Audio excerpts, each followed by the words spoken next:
Hola, buenas noches. ¿Qué tal, Rubén? ¿Cómo te va, Clara? ¿Todo bien? ¿Qué días estamos teniendo? Por Dios. Qué días difíciles. Y viene todo subiendo, ¿eh?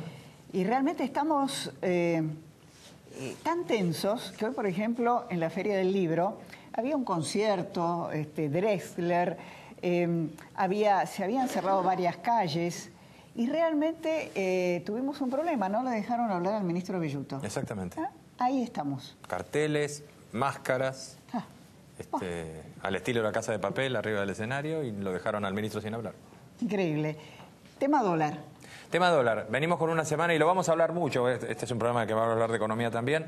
El dólar pegó un respingo. Tuvimos de nuevo una salida histórica del Banco Central de venta de dólares. Una decisión del Banco Central también con relación a la tasa. Lo que digo es plantear esta cuestión.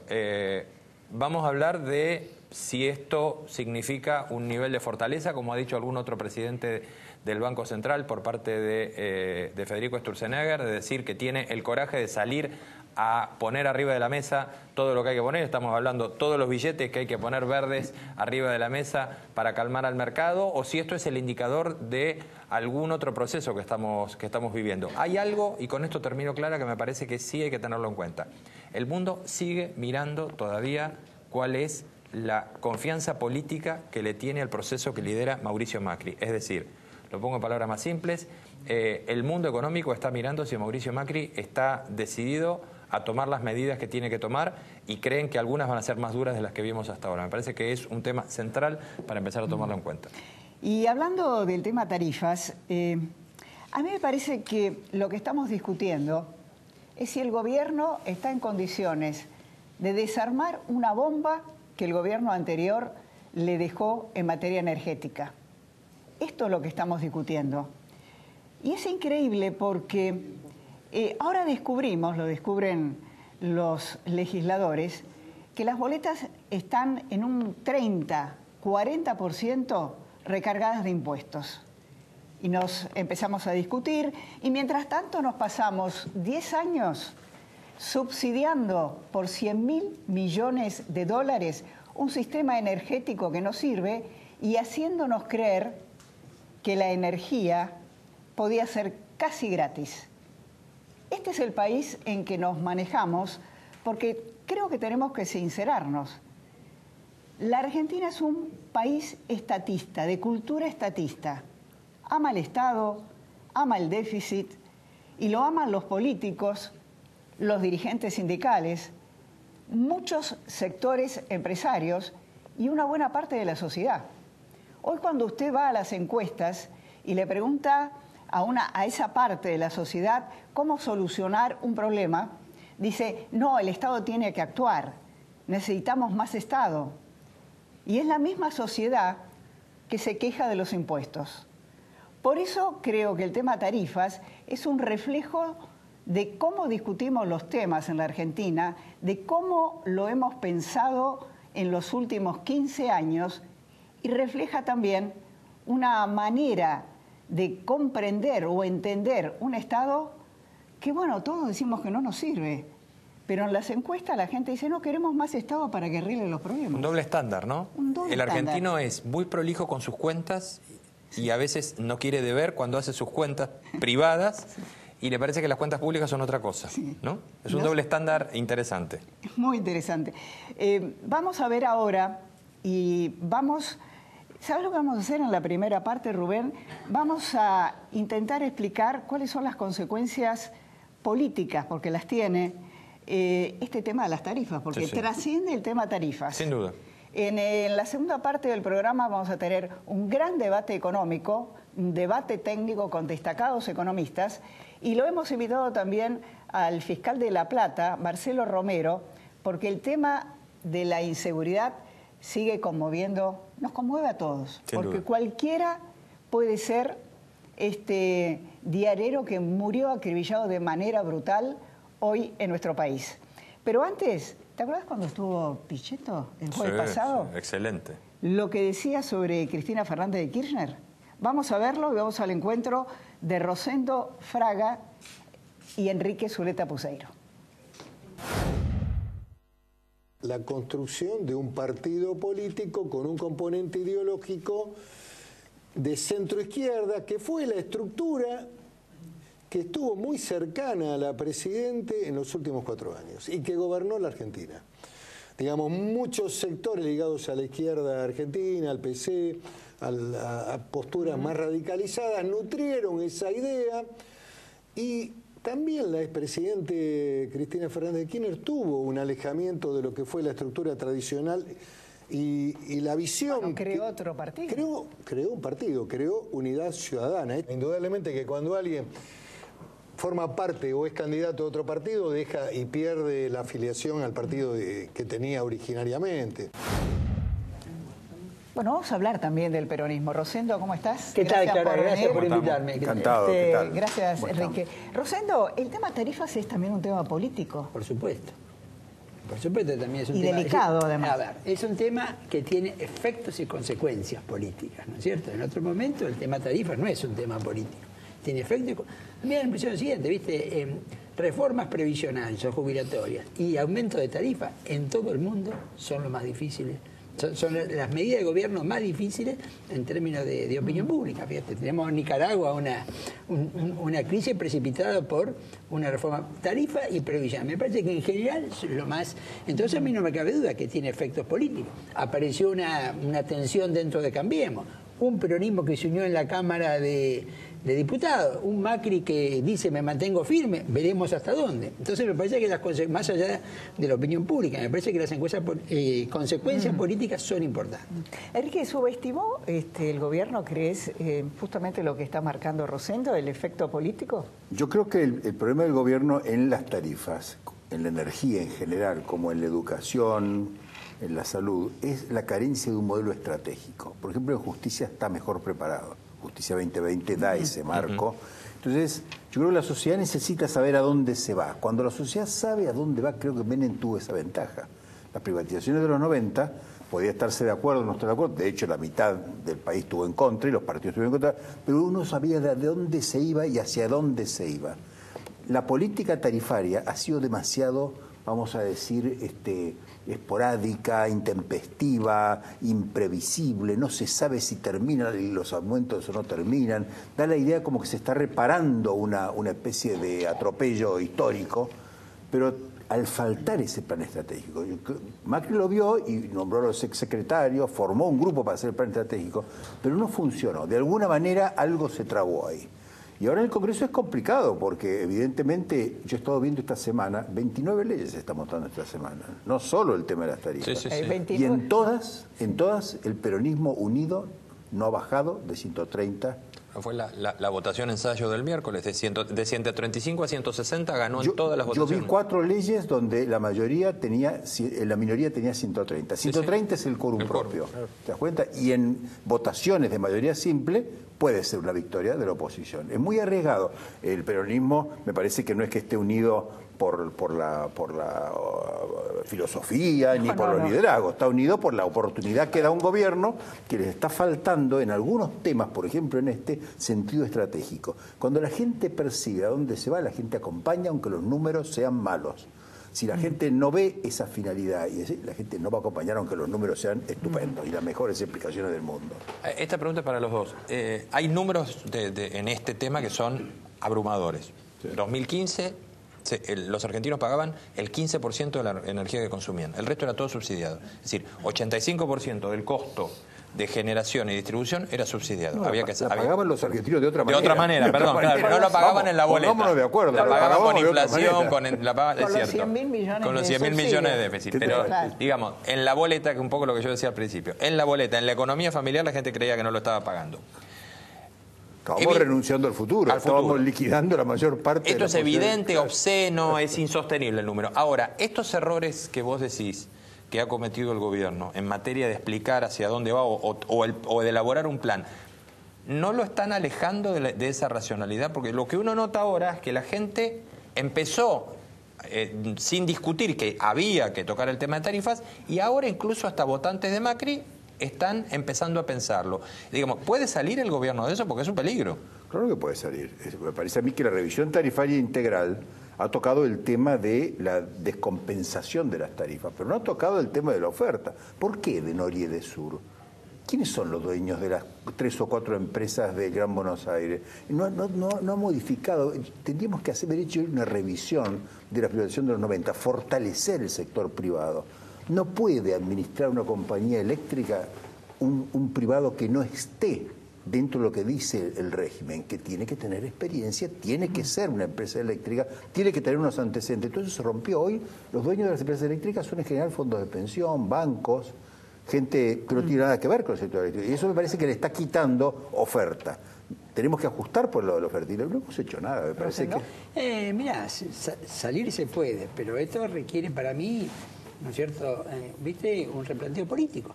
Mientras el gobierno no vuelva a un escenario de sentarse con los gobernadores como fue en diciembre. Porque, vos fíjate, la reforma previsional yo creo que era todavía más difícil que para mí, que el aumento de las tarifas. Y sin embargo se resolvió. Ahora, tuviste un acuerdo político, tuviste, ¿no es cierto?, de Macri con el peronismo dialoguista. Es lo que no estamos teniendo hoy. Lo que decía recién Enrique, vos encontrás una Cámara de Diputados donde no ves ese... Esto es lo primero. Segundo, creo que se están repitiendo errores. Vos volvés a aumentar en abril, cuando la estación te viene en contra. Segundo, las audiencias. No se han hecho las audiencias. Es un riesgo muy grande. Y eso va a generar intervenciones judiciales. Pero estas dos cosas, ya las vimos. ¿No se hicieron las audiencias de esto? No. Ahora, Rosendo, me pregunto yo... No sé si me entendés. A Néstor Kirchner le bajaron el único rebalanceo que quiso hacer Néstor Kirchner, se lo bajaron por esa razón. Pero yo me pregunto, ¿no será, Rosendo, demasiado tarde para acudir a los gobernadores? Porque los gobernadores ya lograron lo que querían. ¿Qué les pueden dar a los gobernadores? Ahora todo lo demás es PPP, son otros tipos de inversiones. Pero también los gobernadores lograron que ya estamos en la campaña a lo mejor, ¿eh? Yo creo que está el gobierno nacional en la campaña. Sí. Los gobernadores no. Creo que está el gobierno nacional en la campaña. Los gobernadores no. Y vos los conocés bien. Hoy estaba Schiaretti recibiendo a Camaño. Pero no están. El que está para mí en campaña es el gobierno nacional. No los gobernadores me parece. El que decidiera la campaña a partir de marzo es el gobierno nacional. Lanzó la reelección de Macri, empezaron, viste, con los... Ahora, mira, yo creo que el acuerdo... Perdón, en este tema está haciendo mal la campaña, porque el gobierno dijo en un momento, en medio del incendio, se acabaron las subas tarifarias, y el jefe de gabinete, con todo el tino, y técnicamente está muy bien lo que dijo, bueno, no paren, todavía los aumentos siguen, lo dijo en el informe, está en el informe que presentó en el Congreso, digamos, campaña si está haciendo, sigue con los errores que decía él, lo está haciendo mal. Está bien, puedo decir, pero yo lo que digo, para mí, lo más importante, lo que había logrado el gobierno después de la legislativa, es tener una capacidad de acuerdo con el peronismo dialoguista. Y esto para mí lo más valioso. La reforma previsional dijo que aún las cosas más difíciles...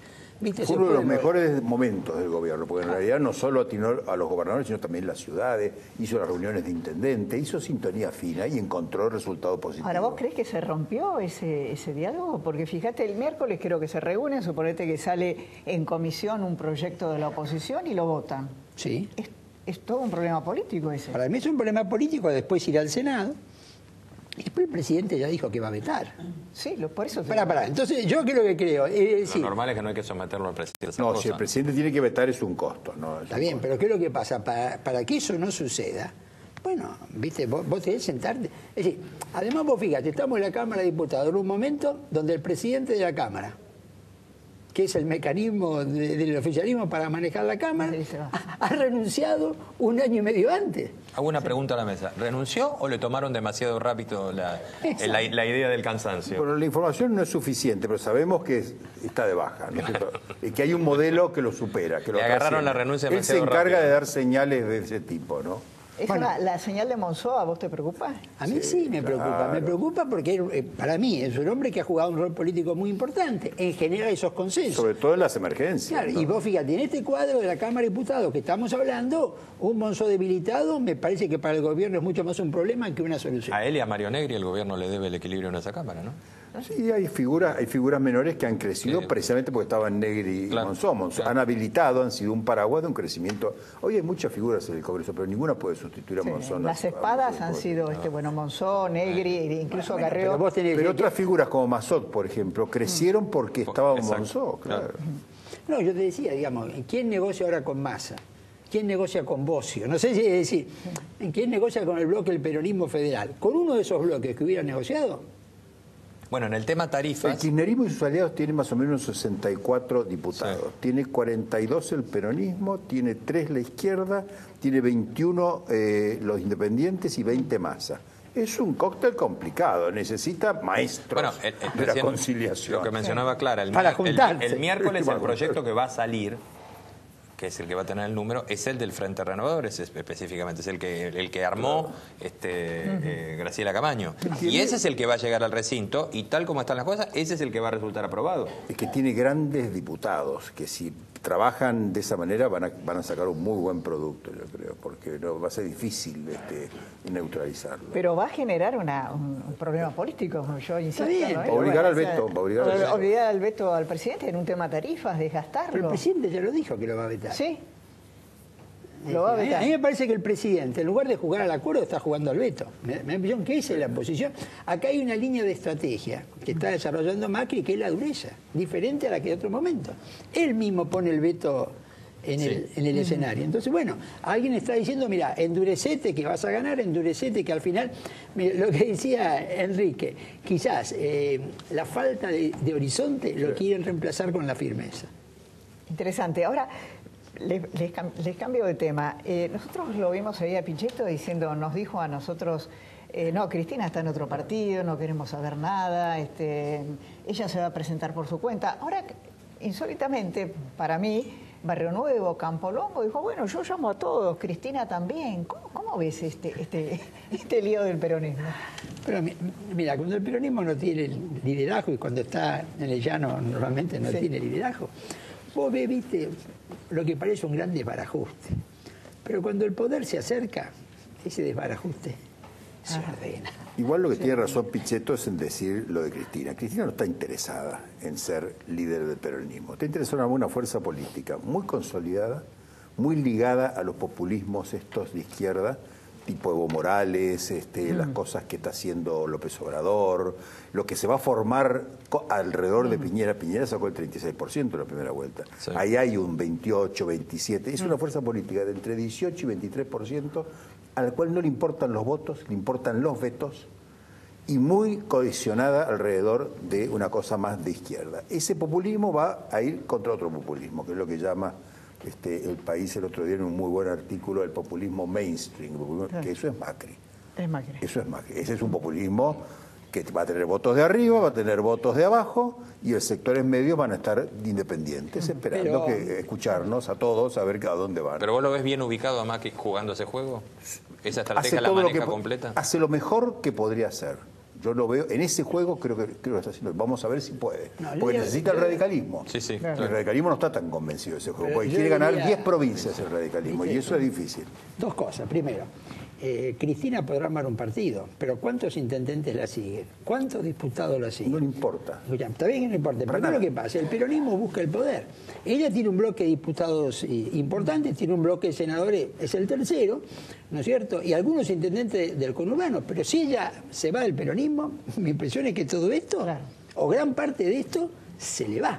Y entonces, me parece que, viste, este es un poco el punto, por lo cual ella... Yo creo que ella apunta a la primera vuelta, no es que creo, sé que apunta a la primera vuelta, y en la segunda vuelta, si Macri no logra el 40%, hay segunda vuelta. Bueno, por eso y el que gana es el segundo, no el primero. El gobierno quiere ganar en primera vuelta. Claro, si no gana en primera vuelta, tiene que ser por eso, porque los votos no van a acompañar a Cristina y se van a juntar, los votos se van a juntar. Si el candidato es un candidato válido, no tiene que ser necesariamente una figura rutilante. Hay muchos gobernadores interesantes que están jugando ese juego, y ese peronismo está, lo vimos ahí sentado a Bordet al lado de Schiaretti, estaba al lado de Uñac también. Esas son todas figuras que pueden llegar a tener un papel importante en ese, no va a ser un rejunte, en esa segunda vuelta en el cual el segundo va a tener una capacidad, sobre todo si el segundo no ha hecho una campaña contra todo el mundo, ha sido una campaña positiva. Esto dependerá de la evolución económica, ¿no? En gran medida, sí. Va a ser, por eso yo escuchaba lo que decía Enrique, cuidado, acá... es decir, un Macri con un populista como un populismo come todo, Bueno, con lo que está haciendo en tarifa va en contra. Claro. La estrategia de tarifa va en contra de una estrategia política. Bueno, de esas alguien lo ha características. convencido que el voto de arriba lo tenemos, ahora vamos a buscar el de abajo. Vamos a hacer unas operaciones, vamos a ir con las villas. De eso se ocupa María Pero Eugenia eso ya se Vidal. sabe, eso es el voto del populismo de siempre. El fascismo era así, por Sí, sí, ejemplo. claro. Eso no hay ninguna duda. En Buenos Aires era así, votaban arriba y abajo votaban a Macri. Ahora, no sea que, en el no sea medio, cuestión eso que se votaban distraiga peronismo. buscando ahí abajo y los que ya tenía garantizado si lo votaron, que son los que están impactados por este tipo de cosas, es donde se Son las empieza a clases aflojar, ¿no? medias productivas, es gente de 30, 49 años de edad que tiene dificultades. Esa gente está buscando otras cosas. Otras cosas. Ahora, ¿cómo nos cuesta tomar dos o tres temas de Estado y pensarlos en conjunto, ¿no? Yo veía a los dos líderes de Corea, caminando juntos y digo, acá no se pueden sentar casi nadie. Bueno, yo por eso digo, para mí lo más importante es restablecer los canales de diálogo y de acuerdo y de consenso para contener los conflictos. No es que los conflictos van a desaparecer, pero van a poder ser contenidos. Para mí eso es lo más importante. El teléfono rojo, pero el teléfono, por ejemplo, hay algunos teléfonos rojos que funcionan. El teléfono rojo con Pichetto anda todavía. Yo creo que Pichetto es una figura muy importante, mucho más de lo que se podía haber pensado. Está desempeñando un papel muy interesante, está esclareciendo mucho y sobre todo está posibilitando instancias de diálogo y transversalidades que eran difíciles de aventurar hace 6 meses. A los dos muchísimas gracias. Gracias. Gracias. Vamos a ver, antes de entrar en el debate técnico y económico de las tarifas y cómo influye en el consumo, una partecita del round que libraron Kicillof y Mario Negri. Hoy estamos en la última etapa de esa estafa electoral del 2016, pero no se privó de nada, porque en el medio, como había dicho que no había que hacer un tarifazo, tuvo que empezar a justificar por qué sí había que hacer un tarifazo. Y eso es lo que estamos viviendo hoy.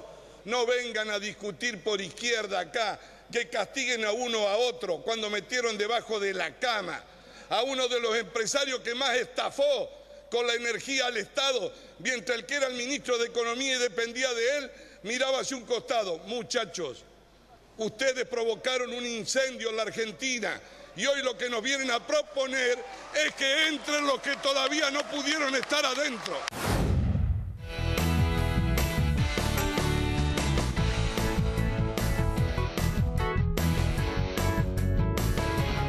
Bueno, buen diputado. Muy bueno. Negri. Ahora, Uno de los muchos mejores. gritos, pero una sesión para nada, ¿eh? Bueno, como la mayoría de las sesiones. ¿no? Silvio, lo hablábamos antes, testearon los votos que puede tener en el futuro una ley en contra del gobierno por el tema tarifas. Para eso sirvió. Bueno, voy a presentarlo a Diego Giacomini. Diego, gracias por estar con nosotros. Damián Dipache, hola Damián, gracias por estar con nosotros. Un placer. Y Jorge Herrera también, muchas gracias. Diego, ¿cómo ves este tema de las tarifas? ¿Tiene salida?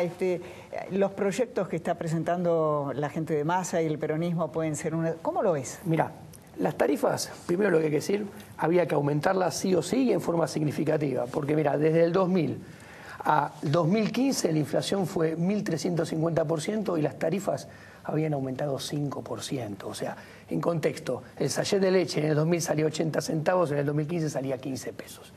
Ahora, ¿qué pasa? ¿Cuál es el problema?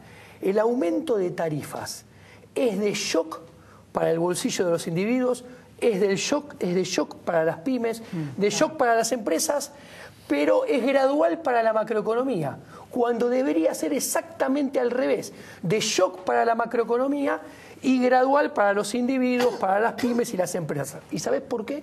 Porque el ministro de Energía, solamente para bajar los subsidios, que por eso bajan menos de lo que se necesitaría, tocó solamente el precio, solamente las tarifas, cuando en realidad debería haber tocado otras variables de las empresas que no tocó ninguna, como para mejorarles el balance y la cuenta de resultados. Es decir, para vos la estrategia de Aranguren no es la correcta. La estrategia de Aranguren no es la correcta, no es buena en términos macroeconómicos y no es buena para el bolsillo microeconómico de las empresas y particulares.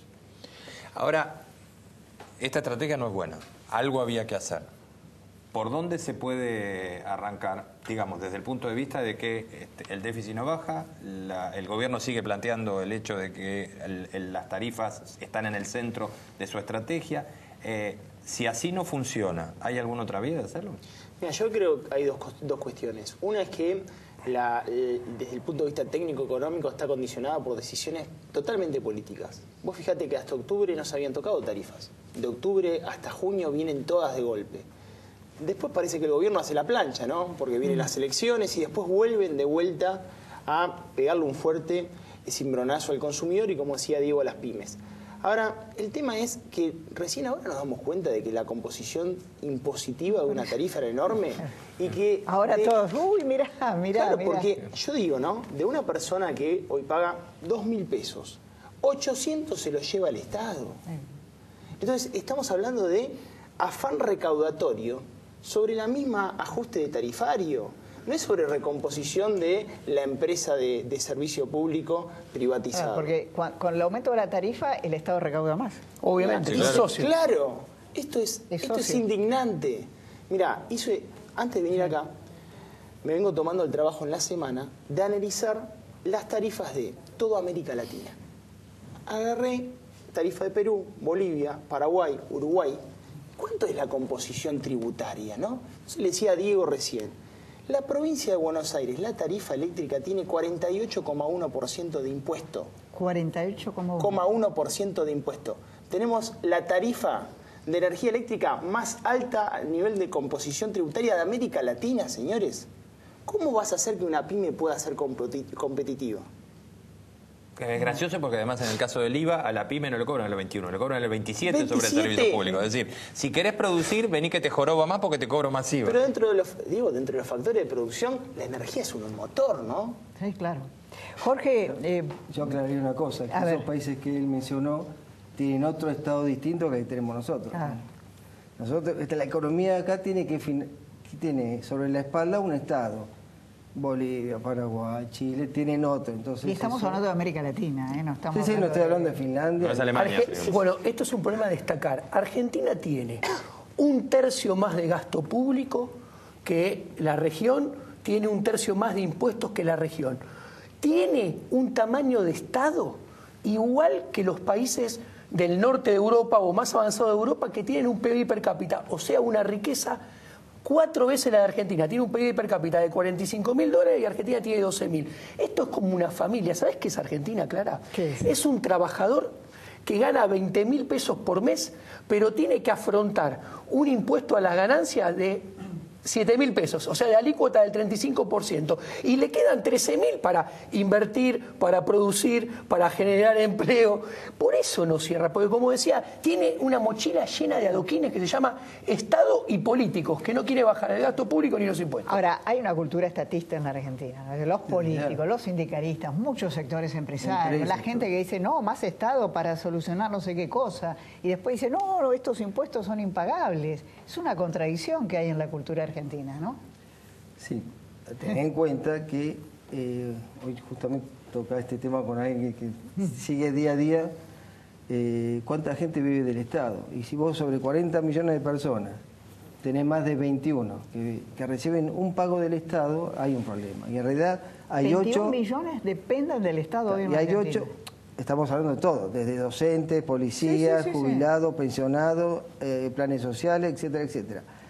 Y hay 12 que generan. Digamos. Entonces hay un desfasaje ahí. No me meto en el tema 12 que generan. Acá el otro día... Sí, Miguel, no que hablan en lo que están informales. Acá, ¿no? El otro día Miguel Pichetto dio un número que nos quedamos todos duros. Adelante y atrás de cámaras, que es sobre eso. Dijo, se emiten 17 millones de cheques por mes para pagar algún tipo de prestación desde el Estado hacia los particulares. Exacto. Más los sueldos, salarios... O sea, el total de cheques con asignaciones familiares, con todo, son 25 millones. Trabajan en blanco 8 millones, trabajan en negro 3 millones. O sea... Poniendo a todos en blanco, esto no cierra ni en blanco, ni en negro, ni en violeta, ni en azul, ni en rojo. No cierra de ninguna manera. Ahora, yo con las tarifas me gustaría ir un paso atrás. Sí. Que es algo que, por eso lo que mencionaron de las audiencias es clave. Acá no se mostraron los costos, porque digamos, yo entiendo que no se aumentaron las tarifas hace tiempo, están desfasadas, pero acá no está claro cómo son los costos de cada servicio. Según los ajustes que van a haber ahora y en el segundo semestre, el gas creo que llegan a cubrir el 90%, la electricidad el 88%, colectivos 40 y trenes 15. O sea, imagínense todavía lo que falta para... Supongamos que esos costos sean los... nadie me lo mostró nunca. Es decir, vos lo todos que hablan que es necesario un tarifazo, pero nunca se vieron los costos. Vos lo que decís es que hay que decirle a la gente, acá tenemos que llegar. Mira, primero que saber si esos costos son... es muy interesante porque... Eso no se conocen. Bueno, Clara, es parte del problema porque los números de esto son los siguientes. Vos tenés que en materia de ajuste de luz y gas, estamos al 10% de los mismos valores con respecto a la convertibilidad. ¿Qué quiero decir? Desde el 2000 a la fecha hay 2.300% de inflación y las tarifas ahora con este número se ajustaron 2.000. Pero los subsidios económicos a final de año van a ser 2 puntos del PBI todavía, con el déficit primario de 3.2. O sea, ¿qué quiero decir? ¿Por qué baja tan poco el déficit primario y aumenta el déficit financiero? Porque solamente lo único que ajusta del gasto son las tarifas de luz y gas, no ajusta más nada. Es inflexible, el gasto es inflexible. Cuando yo lo escuchaba a él y que decía, bueno, la composición de personas trabajando en el Estado o subsidiadas del Estado, eso es inflexible. Pero porque el gobierno también lo ha hecho inflexible, ¿no? Porque digo, retirar subsidios sociales, había una sola forma, generar empleo o generar actividad sobre ese subsidio, ¿no? Que el gobierno, la realidad que en los últimos 2 años lo que hizo es, en las últimas elecciones, subsidiar a ese volumen de gente con el Argenta. O sea, la solución fue financiarlo, no solamente subsidiarlo, financiarlos. ahora, sí, perdón. No, quería hacer una pregunta que es más cultural que económica, pero ¿en qué momento se decidió esto? Digamos, ¿en qué momento decidió el Estado decir, miren, no paguen ustedes a los particulares las tarifas? Nosotros, aunque ustedes no se den cuenta, vamos a emitir o nos vamos a endeudar, vamos a subir el déficit. ¿En qué momento es decir, cuando estoy preguntando es, ¿esto qué es? Cuando los gobiernos se declaran incompetentes para generar un crecimiento lógico en la economía, es decir, ¿cuándo es que empieza este proceso? Porque esto ya es un cáncer que está metido en los huesos, digamos, no. Sí, los subsidios económicos empezaron en la administración de Néstor Kirchner, sobre el final de la Para mí administración una de etapa clave ahí, 2011. Cristina, antes de las elecciones, llama a la sintonía fina, se tienen que acordar. Sí. Sintonía fina, ahí se empezó a usar el término. Sintonía fina para el sector privado y el sector público. Hacía 35 pesos de boleta grueso, bimestral de luz, pagaba uno. Pero claro, pero le exigía al privado y el público gastaba y financiaba y emitía. Y la realidad que esa sintonía fina terminó en una desintonía sinfónica total, ¿no? Pero no creo que lo arreglamos porque cuando arrancó este gobierno estaba el chiste de que la luz era una pizza grande de mozzarella. Sí. Y ahora se fueron a las trufas en París. Y todavía falta... Problema gastronómico ha tenido el gobierno.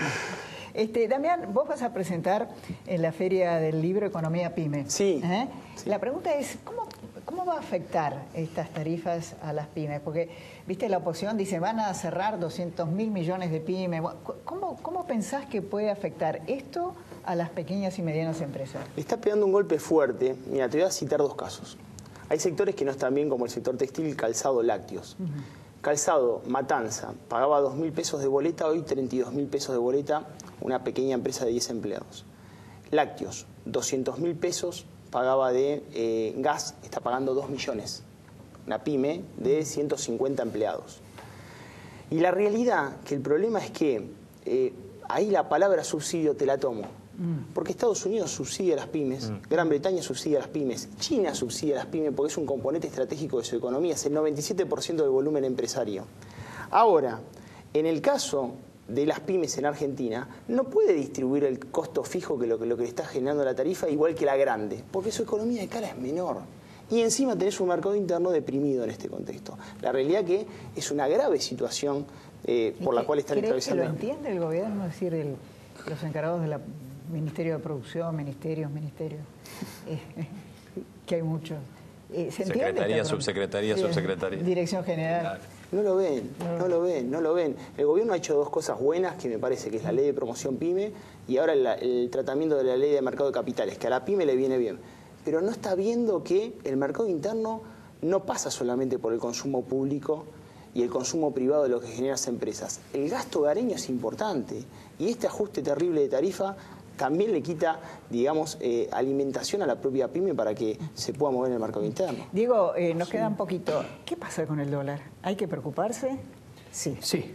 El contexto monetario inflacionario del 2018, a mi juicio, es más complicado que el del año pasado. ¿Este año más complicado? ¿Sí? Sin lugar a duda, porque sobre el final del año pasado se violentó la credibilidad y la reputación del Banco Central por medio de jefatura de gabinete. Eso, al tener menos credibilidad y reputación, disparó la inflación. Hay más inflación, ¿y cuál es el problema? El más grave de todos. No pasaba el año pasado. Hay caída de demanda de dinero. Cuando hay caída de demanda de dinero, ¿qué quiere decir? La gente no quiere ya pesos y se pasa a otro activo, dólar concretamente. Eso te acelera la inflación aún emitiendo lo mismo. Y es más, podés bajar el nivel de emisión, pero si la caída de demanda de dinero es todavía superior a lo que vos bajás la emisión, sigue aumentando la inflación. Entonces yo creo que si no se cambia hacia una política monetaria diferente y mucho más dura, es probable que la inflación sea más alta que en el año pasado. Para alcanzar el 20 tiene que haber un cambio muy drástico. Yo le quiero hacer la misma pregunta a Jorge Herrera. Bueno, hay dos cosas. Estaba claro que este año iba a haber venta de reservas, porque, digamos, acumuló antes, cuando pudo, cuando tuvo problemas con las PASO, las vendió, dijo que Stroessner avisó, yo compro para precaución, bueno, las está usando. El tema es el ritmo con que las está usando. Claro. Y está claro que bien, venimos a un periodo de mayor restricción monetaria, porque si no, no quiero hablar de estampida ni nada alarmante. Aparte, el contexto internacional es distinto al del año pasado. Jorge, ¿qué inflación? Es muy difícil la pregunta. ¿Qué inflación ves a fin de año? ¿Él la ve tan complicada como el año que pasó? ¿Vos cómo lo ves? Por lo que dicen, te aviso, la semana que viene sale la encuesta de todos los economistas que monitorean el Banco Central, así que ahí vas a tener un dato concreto. Pero nadie habla menos de 20-23 este año. O sea, los que asesoran las empresas, esos son los números que les muestran. Una pregunta ya para cerrar. Varias veces hemos entrevistado con Rubén a distintos economistas, ¿no? Muy importantes. Desde Broda, Juan Carlos de Pablo, y todos dicen, falta un ministro de Economía con una visión que vea la totalidad del problema. Sí. Te lo dicen te lo dicen a ustedes se los piden también los empresarios. Es más grave. Yo creo que el punto es, acá hay un plan político, no hay plan económico, y todo está subordinado al objetivo de la reelección en 2019. Eso hace que para una elección se aumente el gasto jubilatorio, para la elección siguiente se pise la forma jubilatoria. ¿Y esto qué te lleva? Yo creo que estamos en un momento en el cual debería haber un cambio de organigrama, o sea, pasar un solo ministro fuerte de Economía y cambios de nombre. Damián, ¿lo sabemos acá? Sí, a ver, a mí me parece... Cambio de nombre. Sobre todo que hay un rumor que está dando vuelta en las últimas 24 horas con relación a esto. Te voy a decir lo que le decía, compartía con Diego fuera de cámara. Le digo, me da la sensación que por momentos el ministro de Economía es Aranguren. Me da la sensación que por momentos el ministro de Economía quiere ser Stroessner. Me da la sensación de que está apaciguado el verdadero ministro de Hacienda. ¿Dónde está el ministro de Economía? ¿Jofne? Sí. Da conferencia de prensa. De Hacienda. No, está claro que hay una descoordinación, por más que ellos se sienten, la mesa chica, la grande, la que vos quieras, acá hay una descoordinación de decisiones, de timing, porque ves que siempre van detrás, es tapar agujeros. Bueno, a los tres muchísimas gracias. Un placer como siempre, Clara. Continuamos con el fiscal de La Plata, Marcelo Romero. El tema es la inseguridad.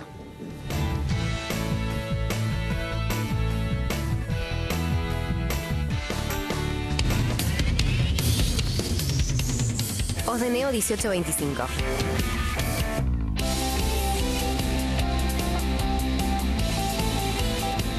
Estamos. ¿Qué es crecer para vos? ¿Pudiste entrar a Abu?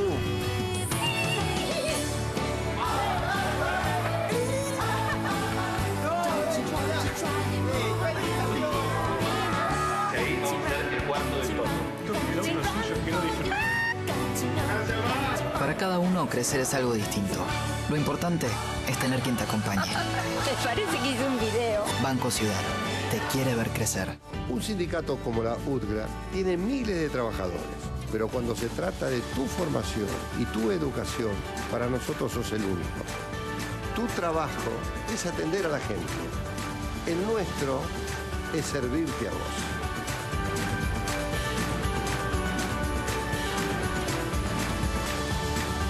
Educación gratis y a tu alcance. UTGRA, unidos por el bien común. Innovación permanente, vocación por la vida, calidad sin fronteras. Bagó, ética al servicio de la salud.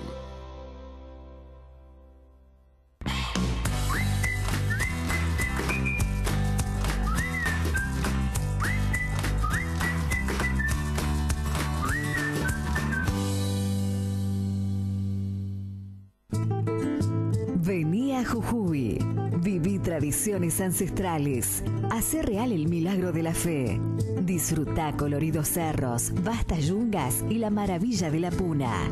Descubrí Jujuy, sé parte del patrimonio de la humanidad en la quebrada. Vení a disfrutar, Jujuy es energía viva. Más información www.turismo.jujuy.gov.ar.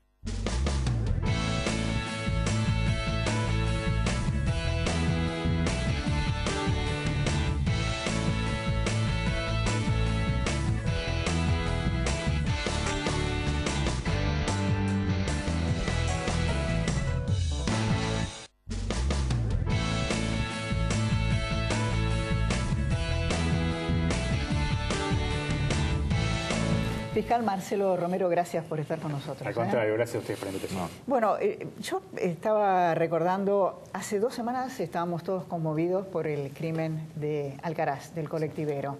Ahora otra conmoción con el crimen de un diarero asesinado de manera brutal. Me decía la producción que parece que detuvieron a uno de los supuestos asesinos, 17 años. ¿Por qué estamos fracasando? ¿Por qué no podemos, no digo solucionar el tema, porque es un tema muy complejo y de mucho tiempo, pero que tengamos la sensación de que algo se está logrando, ¿no? ¿Qué es lo que pasa? Vamos a hablar de los 3 protagonistas principales. Primero, el delincuente. No hay que ser un experto del FBI o de la CIA para darse cuenta que estamos ante una nueva generación de delincuentes extremadamente violentos, muy jóvenes, profundamente cobardes, atacan a la población más vulnerable, niños, ancianas, mujeres embarazadas. El caso de Carolina Píparo en La Plata es paradigmático, con una incidencia directísima de la droga, del consumo masivo de estupefacientes, algo que se ha negado en los últimos tiempos, como que si la droga estuviese siendo indiferente al delito. Esto es... se desconoce la psicología básica del delincuente, porque el delincuente no le teme a la policía, no le teme al patrullero. Todos los ministros de seguridad, todos, le prometen a la gente más policías en las calles. Y el delincuente no se intimida con el policía en la calle, no se intimida con la camarita, no se intimida con el patrullero con luces azules, porque si no sería un laburante. Si se intimidara, estaría trabajando con nosotros, con ustedes. Es delincuente y va a desafiar permanentemente una y otra vez al sistema penal. Los ministros, bueno, tienen una necesidad. Quiero excluir acá a la ministra Bullrich, que si bien hace marketing, porque evidentemente es obligatorio en la política de hoy en día, lo hace a posterior. El resto de los ministros, históricamente, hacen un marketing previo. Vamos a colocar cámaras en los patrulleros, vamos a poner más efectivos federales. Datos. Le pasan datos al delincuente por la televisión. Vamos a llenar de gendarmes tal barrio de la Ciudad de La Plata, tal barrio del conurbano. Vamos a poner cámaras de tales...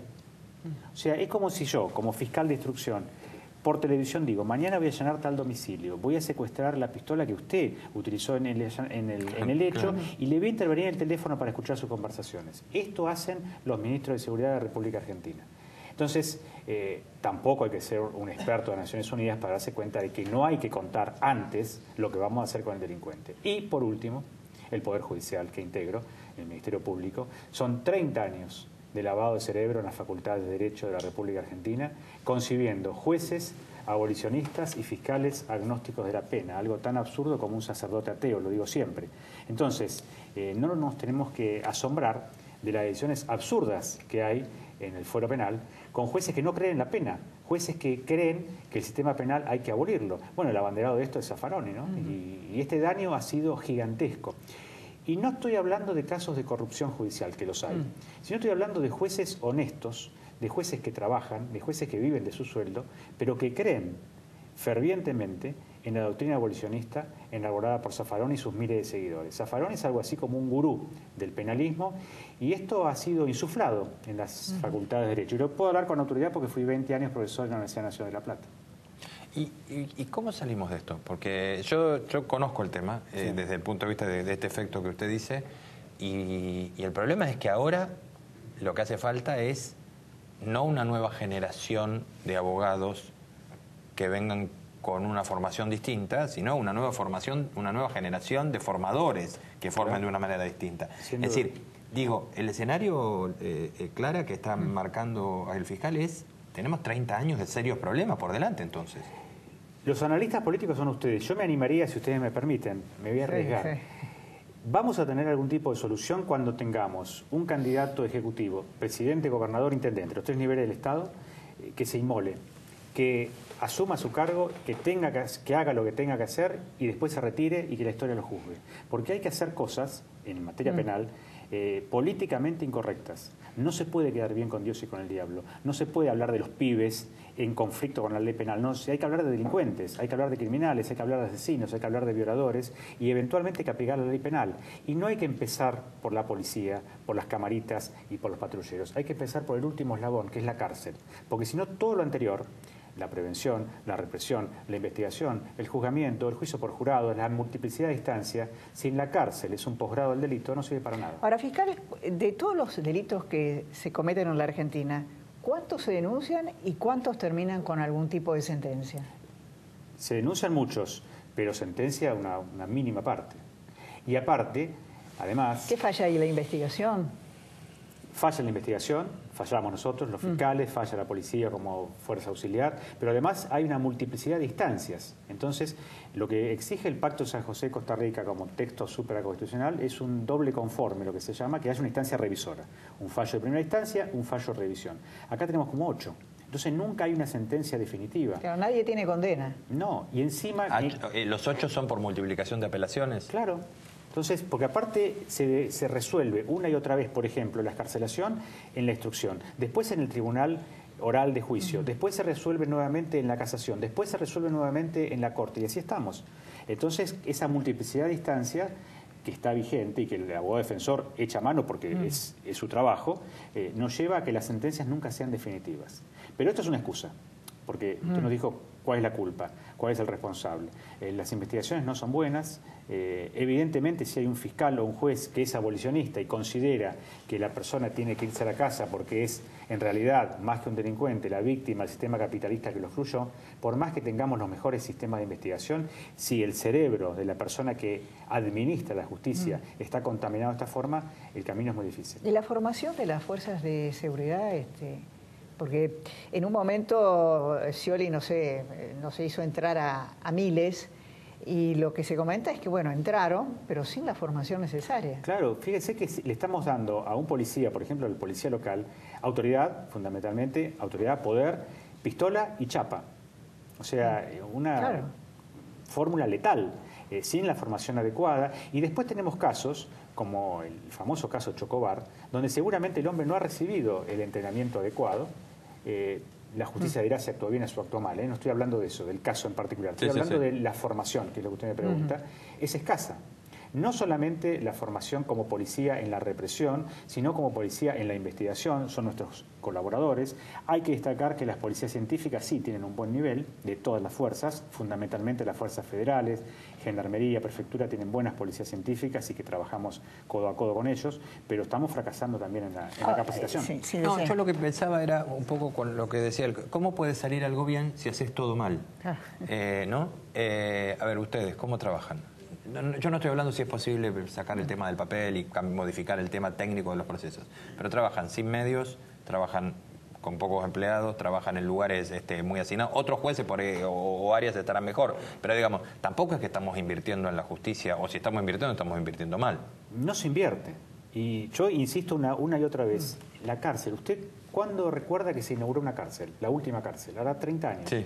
La última cárcel, 30 años, sí, es verdad, yo lo Creo que leí. fue la de General Alvear, Sí. la cárcel grande, ¿no? Después Sí. era el CAI Díaz. Porque nadie quiere la foto cortando cintas en un presidio, porque es políticamente incorrecto y perdónenme que me hago el analista Sí. político. Sí, en la sí. vereda de enfrente le van a decir, ellos construyen cárceles, nosotros vamos a construir escuelas y fábricas, cuando en realidad la población creció, hay que construir escuelas, hospitales y cárceles, porque hay más delincuentes que antes. El delito aumentó porque aumentaron la cantidad de delincuentes. No hay que ser un experto, más allá de las estadísticas y de la gestión y de la articulación y del abordaje y todas las palabras extrañas que se utilizan ahora.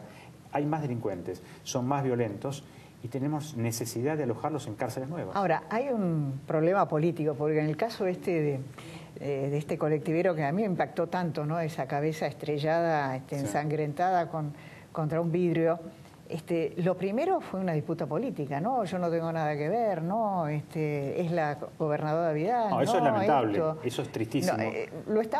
No habían terminado de enterrarlo a este joven de 29 años, que estaban discutiendo de quién era la culpa. Durante el velorio. Durante el velatorio. Sí, fue durante el velatorio. Sí, claro. La intendente Magario salió a dar una conferencia de prensa explicando que ella no era la responsable. Yo no tengo nada que ver. Porque todo se maneja al compás de las encuestas de opinión, los sondeos de imagen y las redes sociales. Entonces, todo es a ver cómo impacta. No hay políticas, no a largo plazo, a mediano, ya ni siquiera a corto plazo, porque ya se está pensando en el 2019, en el 2021, en el 2023. Entonces, todo lo que es políticamente incorrecto, todo lo que repercute negativamente en las redes o en las encuestas de opinión, se saca de la agenda. Pero es gracioso, porque el tema de seguridad, si no está Claro. primero, está segundo. Es un tema popular. Sí, pero es políticamente incorrecto porque le tienen miedo, por ejemplo, al discurso de la izquierda. Le tienen miedo. Acá en la izquierda argentina, ustedes recordarán en la historia universal la Inquisición. Con una palabra paralizaban a la gente, que era la palabra hereje. Sí. Hoy la izquierda utiliza 5 letras, facho.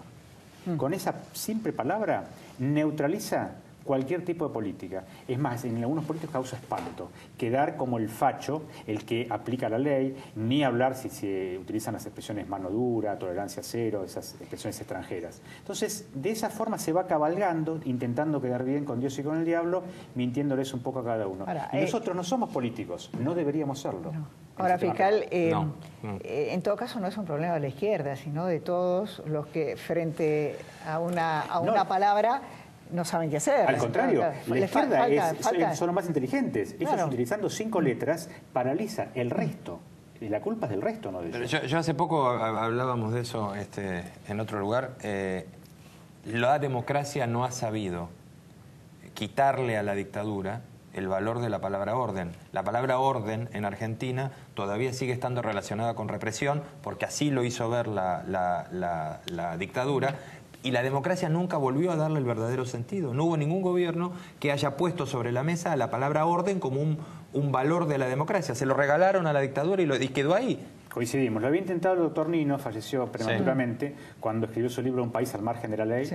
Y sí, es cierto, los conceptos de orden, de autoridad, se confunden con autoritarismo, con dictadura, con represión. Con represión en el mal sentido, porque el Código Penal dice se reprimirá con pena de tanto a tanto al que cometiera un homicidio, por ejemplo, no al que matare. O sea que la terminología es importante. El abolicionismo ha logrado cambiar el lenguaje, los paradigmas del lenguaje. Ya no se habla de... No quiero hacerle publicidad. Elisa Carrió es una de las pocas, me estoy acordando ahora, que se anima a utilizar la palabra orden. Sí, es cierto. Pero no quieren usar los políticos la palabra orden. No, y autoridad tampoco. Autoridad menos. Y no quieren decir cárcel, no quieren decir preso. O sea, se utilizan eufemismos. Individuo en conflicto con la ley social. Con la ley penal, perdón. Ya no es tan difícil que en vez de decir preso. No está en conflicto. La ley penal está por encima. No, y a veces al delito se le llama conflicto social. Conflicto social, claro. Entonces no le podés aplicar una pena. Somos un país panfletario. Sí. Por ejemplo, si ustedes quieren discutir sobre los piquetes, que molestan, que irritan y que son ilegales, automáticamente surge en panfleto, no la criminalización de la protesta social. Si queremos discutir el tema de la delincuencia juvenil, imputabilidad y todo lo que implica, panfleto, ningún pibe nace chorro. Si queremos discutir el tema de la violencia de género, ni tuya ni yuta, muerte el macho. O sea, es un país de panfletos, es un país de asamblea estudiantil, donde se tiran papeles de un lado y del otro, no discutimos nunca. Salvo durante la 125, ahí al kirchnerismo sí le convino decir que era delito federal cortar ciertas rutas. Ahí sí. Pero bueno, tenemos algunas soluciones al alcance de la mano, Sí. porque leyes hay de sobra, no es una cuestión de leyes, y las leyes son palabras. Terminemos con esto que hay que agravar las penas, porque las leyes son palabras. Ahora, si las palabras, Claro. las proposiciones, las oraciones subordinadas, las interpreta una persona, le hace un magistrado, que se formó en abolicionismo penal, por más que traigamos los códigos alemanes, franceses, japoneses o de la luna, vamos a seguir fracasando. Fiscal Romero, ha sido un placer tenerlo con nosotros. El placer es mío. Gracias. Muchísimas gracias. Muy amable. Gracias. Hasta la próxima semana. Nos vemos la semana que viene, Clara.